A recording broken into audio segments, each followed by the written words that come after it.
sounds awesome. Thanks. So it's again, it's something that normally you'd have to retune your guitar, and then you wouldn't be able to go back and play. Everything up here is like standard tuning still, and just the open string. And what I like about it is that it doesn't rely on some, technology to change the tuning of the strings. It's literally changing the tuning like right in the. Right like on the instrument. Exactly. Right. Well, there's so many of those. I can't think of the name of it, like Vast or I can't. Like the V guitar, I think. Right, like exactly. That, and your strings are really in standard tuning. Right. But it's like every time he plays the A string, I'll pretend it's a G. Right. It's like a whammy pedal that would pitch. It is. That's exactly what it is. Yeah.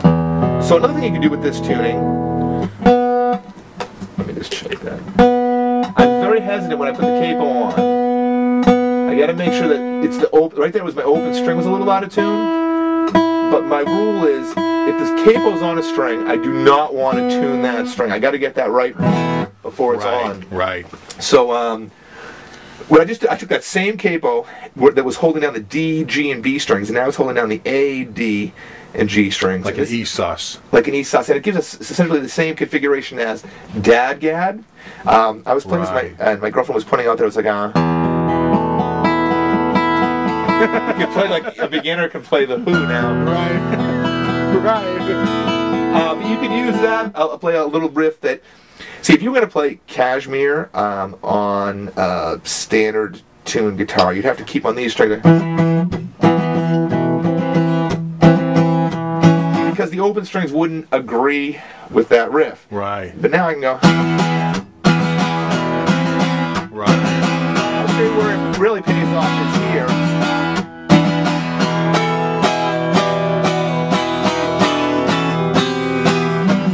So again, you can get a bunch of open tuning riffs for open A and for kind of Dadgad up a whole step with this capo. Absolutely.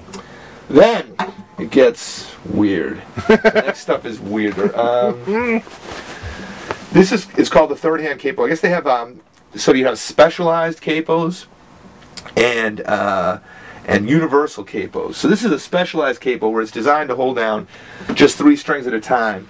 This is called a spider capo. Jim Dunlop makes this, and the idea is that there's little feet that can rest on different. So you can choose strings. Which string is going to be held down. You can create. I think it's like 60. Just on any given fret, there are 63 configurations about whether you have just one on the low E or one on the A string. So there's a lot you can do with that. The catch is when you're playing it, if you have all those things just sitting there open, it kind of takes up some area. If you try to play close to the capo, it's more difficult with something like this on there. Right. So this is called the third hand capo, and it normally had 6 of these little tires. I don't know if you can see that there's 2 right there. That kind of close together. Right, 2. I'm going to use that. This is a weird tuning. We're going to raise the low E string and the A string a minor third. So they're going to be on the 3rd fret. This is one of those ones where you got to make sure those aren't buzzing. Well, it's surprising. It worked right. Usually you can put this thing on and the guitar can be like a little out of tune. You have to fiddle with it, but that's not bad. Right. So here's what's cool. Your listeners understand harmonics. Actually, I'll tell you, something I've been working on was, it sounds crazy on the acoustic, but you got this, but then you were... Right, doing my upstroke harmonic. Here's my question for you about it. See, there it is. Right. I find that when I do the upstroke, it's a different harmonic. Oh, it is. Because the downstroke is a slightly different position. Right, so then what I was trying to do was adjust... Right. You'd have to move your hand back for the upstroke. Can you do that? I don't know.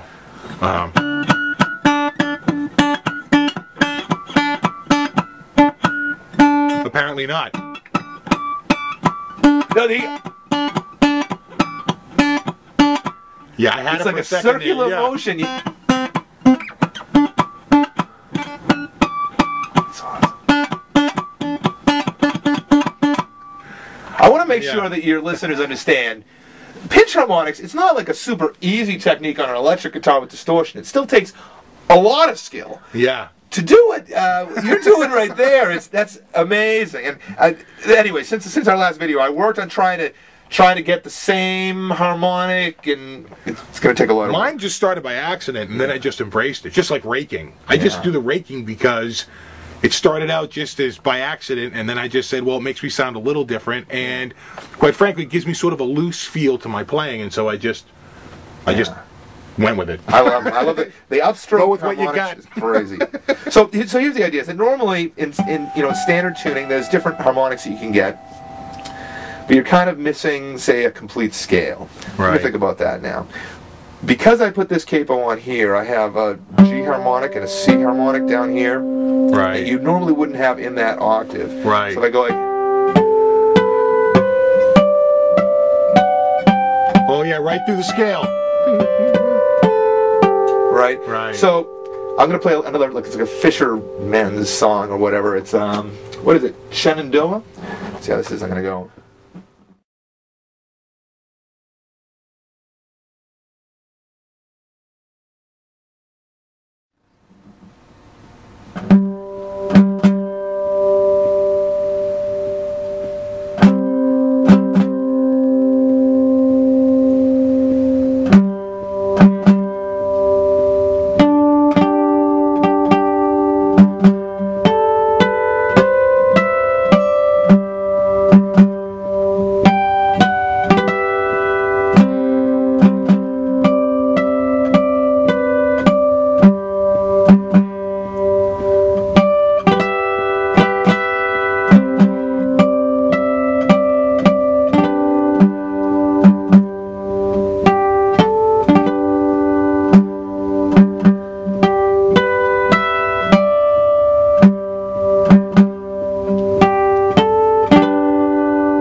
Nice. So the harmonics are fun, but being able to get sort of the whole octave of harmonics, well, it's pretty weird being able to do that. It's a lot of fun. But again, a weird capo configuration.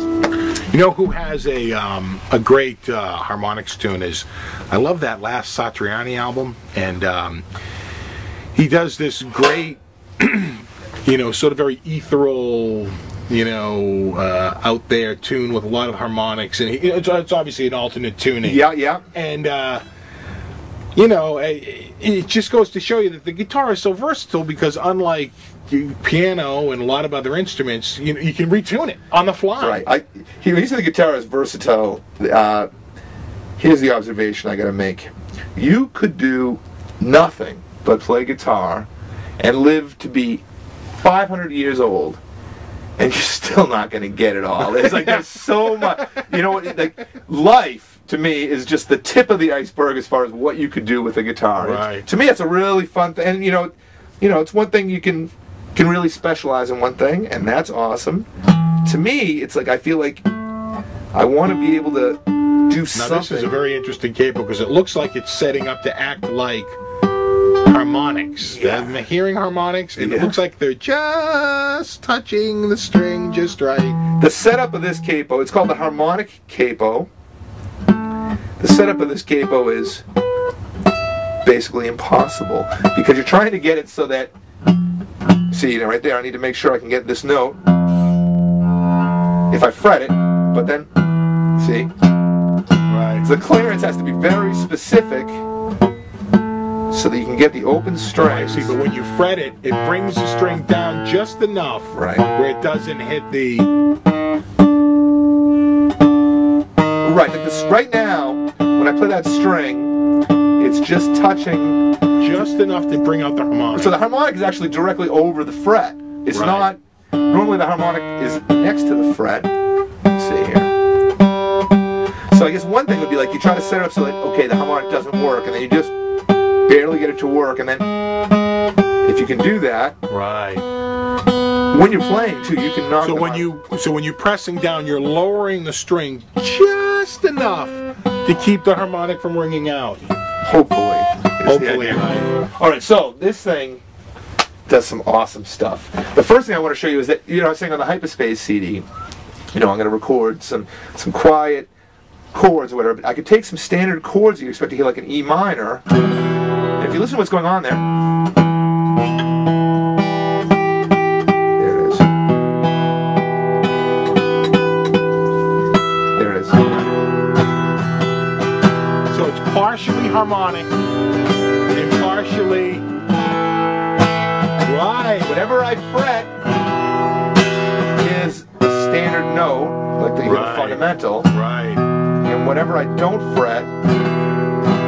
So if I play a chord that has a lot of fretted notes, you just hear this. There it is. That one shine. But if I start adding open strings to it. Right. It's kind of cool because if I've recorded, say, just a standard guitar part with no capo or anything, playing an E minor, and then you record this one, you have that little chime to it. Oh yeah. There's a couple things I did with this, and neither of them are easy at all. So I'm going to try this kind of slowly. I was playing back and forth on either side of it, like so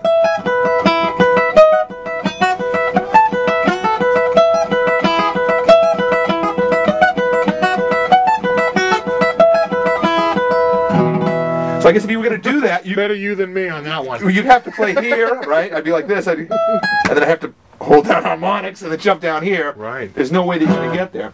I did a little, like a basic blues thing, and I just tried it. See that? See, right. I know, boy, it has to be just right. There it is. There it goes. Just put it down. Test the beat. Oh. Let's just sort of tug at it. There we go. So there you go. But it's sensitive. Oh, yes. Yeah.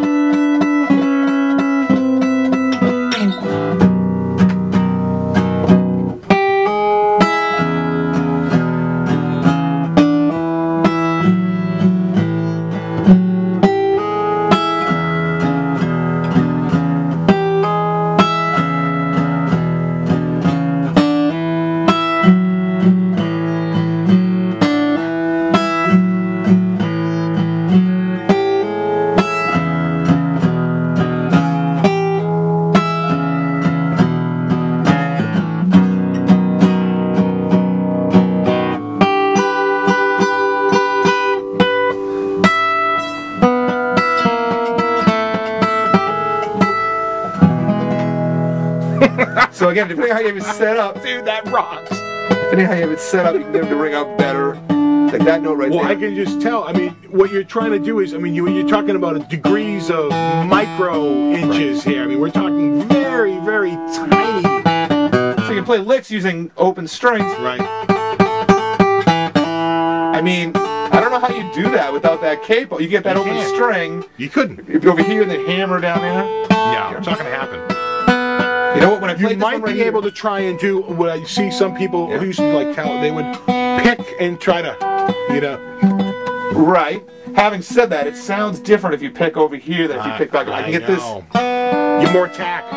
Here, that turnaround's better now. It's the little stop over the B string was too close before. That's better. Dude, that rocks. It gets weirder from that point. The next thing I'm going to do is I'm going to put this on the 7th fret, and you guys know that if you play notes on the harmonics on the 12th fret, you get the, sort of the same result as if you had fretted the note. It's the same note. Right. But now you're breaking it up into a different partial. Instead of being the partial divided by 2, the partial is divided by 3? Right, yeah. So it's a 12th or an And then octave. here it's divided by 4? Yes. Right. Okay, so the whole deal about checking the strings, you got to do it again. I got to make sure first I get the harmonics. I'll tell you something about these capos. Like a normal capo, maybe you just put it on. And you're like, yeah, it's on. This thing, you got to kind of look at it. Cause I don't know if you can see this, but see how that one? That's not riding right there on the A string. And that blues I just played, I paid for the fact that it wasn't riding right. So I got to pull that over a little bit. Right. To really They have to be lined up just right. They have to be lined up just right, and if they don't, you may actually still get a harmonic, but then you won't get the fretted note. In order to get the harmonic and the fretted notes to work, Okay, so now this is what's really interesting. Right. So if I play a triad or a basic chord down here, any notes that are open strings are not going to belong to that chord. They're going to belong to a chord that is a perfect fifth above it. So if I play a C chord now, right, all the open strings are going to sound like it's a G chord, which create these tensions.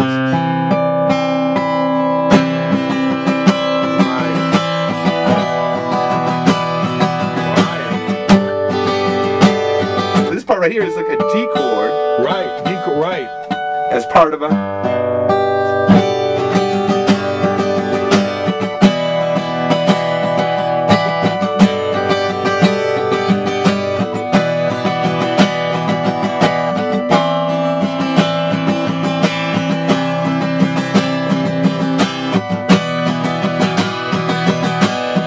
So there's all kinds of occasions, again, in multi-tracking. Maybe I already have a lot of that E minor, and I want to add a touch of like the B minor. It's going to add the ninth to the chord, or whatever I'm going to add. So that's a cool trick. I'm going to show you one more thing that is the most outside thing that we could do. I'm going to use two capos. We're going to leave that one on here. Okay. I'm going to go back to that open A configuration. Every time you do that, I got to check. See, right now, that went back to a natural note because right, the capo brought it down. So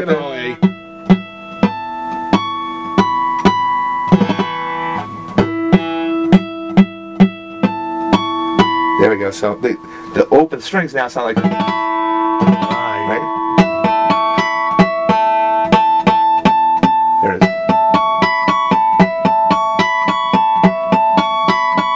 is. So even though I have all these harmonics, see, I could play something and mute the open strings now, go. Put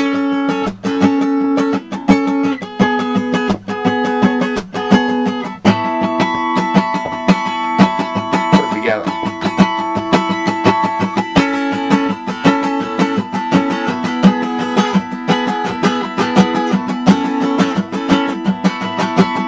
And because I have the capo on right here, I could still do stuff, say, in the key of A.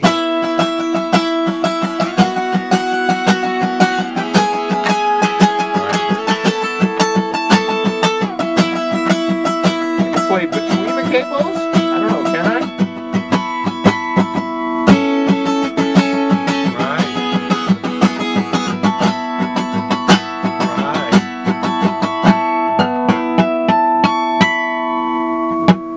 Right. Those are high. That's way up there.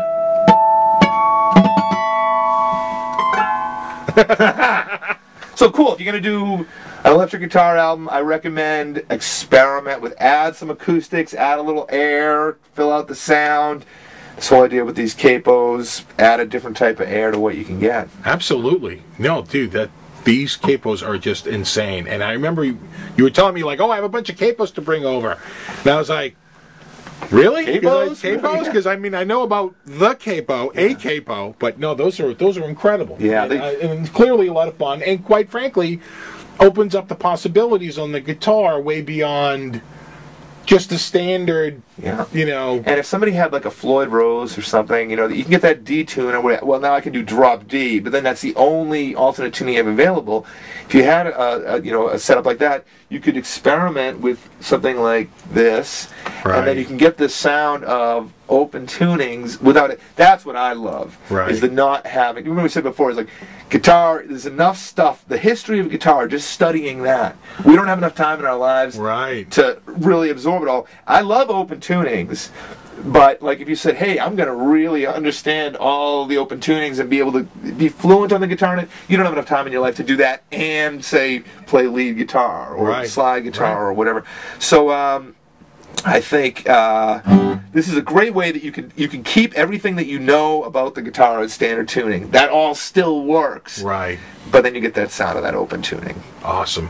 Awesome. Dude, you rock. You rock. Boom. Fist bumps. Boom. Boom. Boom. Boom. All right, guys. Well, this video is probably running about 90 minutes. Actually, not that bad. And I want to thank Steve for coming over. Thank you very much. And we'll have to have him back again, at some point.